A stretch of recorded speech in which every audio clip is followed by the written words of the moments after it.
Praise తోడు అందరికీ దేవునికి మహిమ కలుగును గాక. ఈరోజు గుడ్ ఫ్రైడే అనగా దేవుడు సిలువలో మరణించిన రోజు.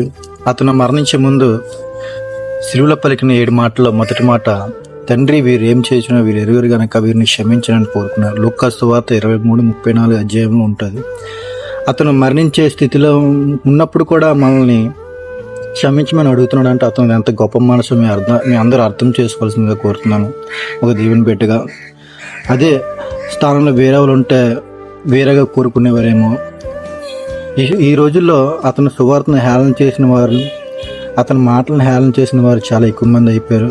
కానీ ఇప్పటికీ కూడా తను మీ అందరినీ క్షమించే విధంగా ఉన్నాడంటే అతని గొప్ప మనసు మీ అందరూ అర్థం చేసుకోవాల్సిందిగా కోరుతున్నాను. దయచేసి ఎవరైనా అతని సువార్తని అతన్ని హేళన చేసినట్లయితే మీ పాపాలను ఒప్పుకొని తిరిగి మళ్ళీ అతను క్షమించే విధంగా ఉండేలాగా చూసుకోమని దేవుని బిడ్డగా కోరుకుంటున్నాను.